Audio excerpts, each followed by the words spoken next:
आप सभी ने देखा होगा कि एक छोटी सी लोहे की कील पानी में डूब जाती है, बट वहीं पर एक बहुत ही बड़ा जहाज जो कि वो भी लोहे का ही होता है, वो पानी पर डूबने की जगह पर बहुत ही आसानी से तैरता है। तो ऐसा होता क्यों है? तो इस वीडियो में इसी के बारे में चर्चा करने वाले हैं कि एक छोटी सी लोहे की कील पानी में डूब क्यों जाती है और एक बहुत ही बड़ा शिप जो पानी पर तैरता क्यों है। तो चलिए वीडियो को शुरू करते हैं, इसके बारे में जानते हैं। लेकिन वीडियो को शुरू करने से पहले हो सकता है आपको वीडियो साफ ना दिखाई दे रहा हो, तो आप कीजिए अपनी वीडियो की जो क्वालिटी है इतनी पे कर लीजिए, 360p पर कर लीजिए, तो जो आपका वीडियो का बहुत ही साफ दिखाई देगा। तो चलिए वीडियो को शुरू करते हैं। तो देखिए, जो ये सब चीज़ें होते हैं वो किसी नियम और सिद्धांत पर आधारित होते हैं। तो उस नियम और सिद्धांत को जानने से पहले हम कुछ चीज़ों के बारे में जानते हैं, जिससे क्या होगा, आप उस नियम और सिद्धांत के बारे में अच्छी तरह से समझ जाएंगे। तो सबसे पहले तो हम जानते हैं उत्प्लावन बल। उत्प्लावन बल को हम उत्क्षेप बल के नाम से भी जानते हैं। तो अब उत्प्लावन बल होता क्या है? जैसे मान लीजिए आपके पास कोई चीज़ है, क्या मान लीजिए आपके पास कोई चीज़ है, इस तरह से है। अब इसमें क्या भरा हुआ है? पानी भरा हुआ है, यानी कि इसमें कोई द्रव है, जिसे मान लीजिए इसमें पानी भरा है। जैसे क्या हमारा ये पानी है, क्या है? पानी है, यहाँ तक है। अब क्या करते हैं, हम इसमें किसी वस्तु को इसमें डाल देते हैं। क्या करते हैं? इसमें किसी वस्तु को डाल देते हैं। जैसे हमारा हो गया यहाँ पर वस्तु, कोई वस्तु है, हमने क्या किया, इसमें किसी वस्तु को डुबो दिया है। अब क्या होता है, डुबोने के बाद क्या होता है, ये जो द्रव है हमारा यहाँ पर, ये सब जो द्रव हैं, ये क्या करते हैं, इसको इसके ऊपर ऊपर की दिशा में बल लगाते हैं। इस वस्तु पर क्या करते हैं, ऊपर की दिशा में बल लगाते हैं। ये जो बल लगा रहे हैं ऊपर की दिशा में इस वस्तु पर, इसी बल को कहते हैं उत्प्लावन बल। क्या कहते हैं? उत्प्लावन बल। उत्प्लावन बल क्या होता है? जब हम किसी वस्तु को किसी द्रव में डुबोते हैं, तो उस वस्तु पर, जब हम किसी वस्तु को किसी द्रव में डुबोते हैं, तो वह द्रव उस वस्तु पर ऊपर की दिशा में बल लगाता है। उसी बल को कहते हैं उत्प्लावन बल। आपने देखा हो कि जब हम किसी वस्तु को किसी द्रव में डुबो देते हैं, तो वह बाहर की अपेक्षा वह वस्तु पानी में बहुत ही हल्का महसूस होता है। आपने ऐसा देखा होगा। तो ऐसा क्यों होता है? इस उत्प्लावन बल के ही कारण होता है, वस्तु में, पानी में वस्तु हल्की महसूस होती है। तो उत्प्लावन बल क्या होता है? जब हम किसी वस्तु को किसी द्रव में डुबोते हैं, तो वह द्रव उस वस्तु पर ऊपर की दिशा में बल लगाता है। उसी बल को क्या कहते हैं? उत्प्लावन बल कहते हैं। क्या कहते हैं? उत्प्लावन बल कहते हैं। इसी के कारण क्या होता है, वस्तुएं हमको पानी में हल्की महसूस होती हैं, यानी कि वस्तुएं हमको द्रव में हल्की महसूस होती हैं। तो चलिए जानते हैं, और जिस सिद्धांत पर नाव तैरता है उस सिद्धांत के बारे में जानता हूँ। बस हमको यही बताना था आपको उत्प्लावन बल होता क्या है, क्योंकि जो उत्प्लावन बल है, ये शब्द जो है उस सिद्धांत में इसका शब्द यूज हुआ है, तो इसलिए मैंने इसे बताया हूँ। तो देखिए एक आर्किमिडीज का सिद्धांत है। इस सिद्धांत के आधार पर ही तय होता है कि कौन सी वस्तु डूबेगी या तैरेगी। तो ये आर्किमिडीज का जो सिद्धांत है, कहता क्या है, जब हम किसी वस्तु को क्या करते हैं, पूर्ण या आंशिक रूप से किसी द्रव में डुबोते हैं। जैसे मान लीजिए हमारे पास क्या है, एक कोई लिक्विड है, जैसे मान लीजिए द्रव है हमारे पास है, ये क्या है, जल है। जब हम किसी वस्तु को इसमें पूर्ण या आंशिक रूप से जब डुबोते हैं, तो इस पर क्या होता है, उत्प्लावन बल कार्य करता है ऊपर की दिशा में। जैसे मैंने अभी आपको पीछे बताया हूँ, क्या करता है, उत्प्लावन बल इस पर ऊपर की दिशा में कार्य करता है। अब जो उत्प्लावन बल होता है, अब किसके बराबर होता होगा, क्योंकि यह बल है तो इसका भी कोई लिमिट होता होगा। तो देखिए, जो ये उत्प्लावन बल है, जो हमारा उत्प्लावन बल है,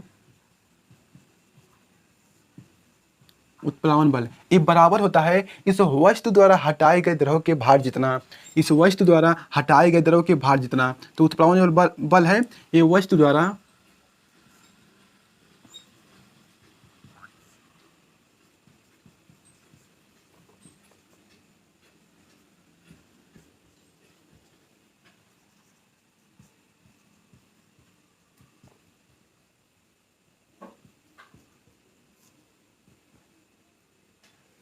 कितना, जो उत्प्लावन बल होता है हमारा किसके बराबर होता है, वस्तु द्वारा हटाए गए द्रव के भार जितना बराबर होता है। तो आर्किमिडीज का सिद्धांत क्या कहता है, जब हम किसी वस्तु को किसी द्रव में डुबोते हैं, जब हम किसी वस्तु को किसी द्रव में पूर्ण या आंशिक रूप से डुबोते हैं, तो क्या होता है, उस वस्तु पर ऊपर की दिशा में उत्प्लावन बल कार्य करता है। यह उत्प्लावन बल उस वस्तु द्वारा हटाए गए द्रव के भार जितना बराबर होता है।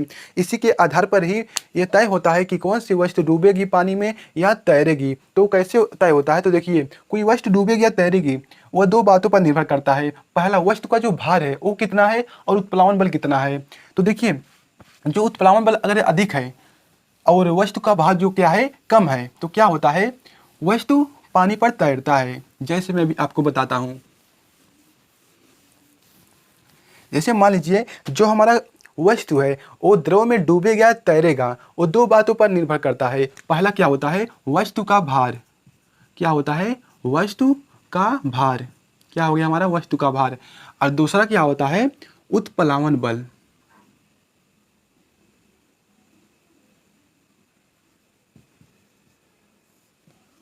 उत्प्लावन बल, यदि वस्तु का भार क्या हो, यदि वस्तु का भार क्या है, वस्तु का भार जो है उत्प्लावन बल, यानी कि जैसे मान लीजिए हमारा क्या है, वस्तु का जो भार है,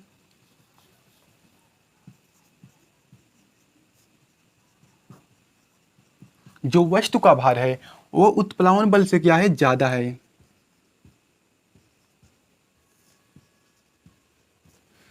वस्तु का भार क्या है, उत्प्लावन बल से ज्यादा है, तो क्या होगा, वह वस्तु पानी में डूब जाएगी। अब क्यों डूबेगी, जैसे मान लीजिए हमारा क्या है, वस्तु है, क्या है, वस्तु है।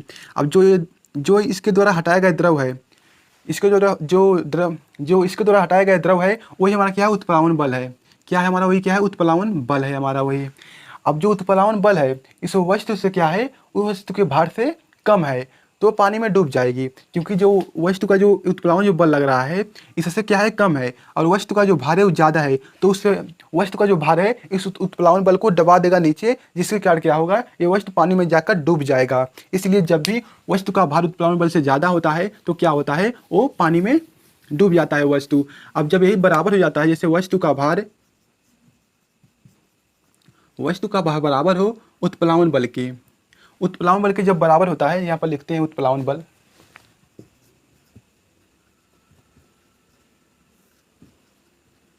देखिए जब वस्तु का भार उत्प्लावन बल के बराबर होता है तो देखिए क्या होता है, जो हमारा वस्तु होता है वो पानी में पूरी तरह से डूब कर तैरता है। आपने देखा वो कुछ ऐसी चीज़ें होते हैं जो पानी में पूरी तरह से डूबकर तैरती हैं, तो क्या होता है, जो वस्तु का भार होता है वो उत्प्लावन बल के भार जितना बराबर होता है। अब क्यों पूरी तरह से डूबकर तैरता है, क्योंकि जो वस्तु का भार है और उत्प्लावन बल है, जितना वस्तु का भार नीचे लगा रहा है उतना ही बल उत्प्लावन बल ऊपर की दिशा में लगा रहा है, जिसके कारण वो बैलेंस हो जाते हैं और उसकी सतह पर पूरी तरह से डूबकर तैरते हैं।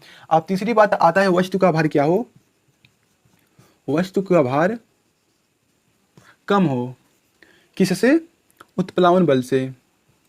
तो क्या होता है, वस्तु पानी पर तैरता है, क्या होता है, वस्तु पानी पर तैरता है, क्योंकि जो वस्तु का भार है उत्प्लावन बल से कम है। यानी कि जैसे मान लीजिए हमारा क्या है, वस्तु है और इसका जो हटाया गया द्रव है वही हमारा क्या है, उत्प्लावन बल है। तो उत्प्लावन बल क्या हो रहा है, बहुत ही ज़्यादा है, और वस्तु का भार क्या है, कम है, इसलिए उत्प्लावन बल ज़्यादा लगा रहा है ऊपर, इसलिए वस्तु तैरने लगता है। अब इसी के सिद्धांत पर, यही वाला जो नियम है, इसी के सिद्धांत पर क्या होता है, इसी के नियम पर क्या होता है, हमारा जो नाव होता है पानी पर तैरता है, और जो लोहे की छोटी सी कील होती है वो पानी में डूब जाती है। देखिए जो छोटा सा लोहे का कील होता है वो इस नियम पर है, इस नियम पर है, और जो पानी का जहाज है वो इस नियम पर है। तो देखिए मैंने अभी आपको बताया क्या हूँ, आर्किमिडीज का सिद्धांत, जब हम किसी वस्तु को किसी द्रव में डुबोते हैं तो उस पर ऊपर की दिशा में उत्प्लावन बल कार्य करता है। ये उत्प्लावन बल उस वस्तु द्वारा हटाए गए द्रव के भार जितना बराबर होता है।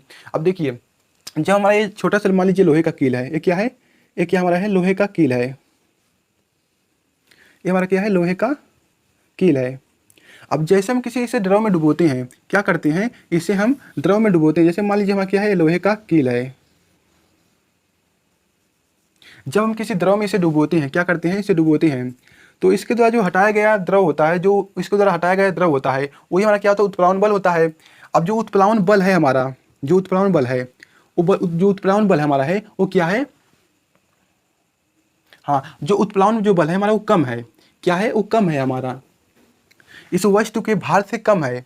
देखिए जो हमारा ये वाला चीज़ है, ये वस्तु का जो भार है वो बहुत ही ज़्यादा है, वस्तु का भार क्या है, ज़्यादा है, वस्तु का भार हाँ यहाँ पर है, वस्तु का भार क्या है, ज़्यादा है उत्प्लावन बल से। इसी के कारण क्या होता है, वस्तु जो है, जो लोहे का कील है वो पानी में डूब जाता है। और जो जो जो हमारा बहुत ही बड़ा जहाज होता है वो क्या होता है, उसका एक विशेष आकृति होती है। क्या होता है, आपने देखा होगा कि उस नाव का एक विशेष आकृति होता है, इसी के कारण उसका एक विशेष आकृति होता है, ताकि वो बहुत ही ज़्यादा जल को हटाए, क्या करे, बहुत ही ज़्यादा जल को हटाए, जिससे क्या हो, उसका उत्प्लावन बल क्या हो, बहुत ही ज़्यादा हो और वस्तु तैरने लगे। तो देखिए जो हमारा नाव होता है कुछ इस तरह से नाव हमारा होता है, क्या करता है, इस तरह से हमारा नाव होता है, और यहाँ पर क्या पानी भरा हुआ है, क्या हुआ, पानी भरा हुआ है। तो देखिए जो पानी भरा हुआ है यहाँ तक, जो जो हमारा नाव इस पानी को हटाया है, जो उसका भार है वही हमारा क्या, उत्प्लावन बल है। अब देखिए बहुत ही ज़्यादा वो पानी को हटाता है, इसलिए उसका उत्प्लावन बल क्या हो जाता है, बहुत ही ज़्यादा हो जाता है, और वस्तु के भार से बहुत ही ज़्यादा हो जाता है, इसलिए क्या होता है, वो पानी पर तैरता है बहुत ही आसानी तरह से। लेकिन जो ये लोहे का कील होता है क्या करता है, ये तो पानी को हटाता है।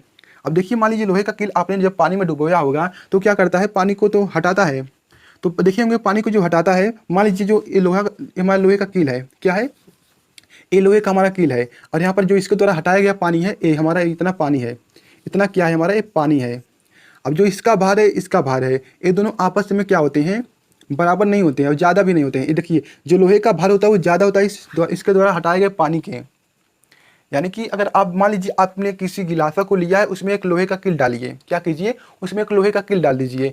जो गिलासा, जैसे मान लीजिए हमारे पास क्या है, एक गिलासा भरा हुआ है, अब इसके पूरी तरह से क्या कीजिए, पानी भर दीजिए, एक बूंद डालते ही पानी बाहर निकलने लगे, इस तरह से भरिए। अब क्या कीजिए, ये पूरी तरह से भरा हुआ है, अब जैसे इसमें कील को डालेंगे, जितना पानी नीचे गिरा है उसे उसे लीजिए और उस कील को लीजिए, उसे लीजिए और उस कील को लीजिए, तो क्या होगा, वो कील उस द्रव से ज़्यादा होगा, उसका भार क्या होगा, उस द्रव से ज़्यादा होगा, इसलिए उसका उत्प्लावन बल क्या हो जाएगा, कम हो जाएगा। इसलिए क्या होता है, वस्तु पानी में डूब जाता है। कहने का मतलब क्या है, जो कील होता है उसके द्वारा हटाया गया जो द्रव होता है उसका भार बहुत ही कम होता है, इसलिए जो होता है वो कील पानी में डूब जाता है। लेकिन जो नाव होता है उसके द्वारा बहुत ही ज़्यादा द्रव हटाया जाता है, जिसके कारण उस पर ज़्यादा उत्प्लावन बल ऊपर की दिशा में कार्य करता है, इसलिए वस्तु वो जो जहाज होता है पानी में तैरने लगता है।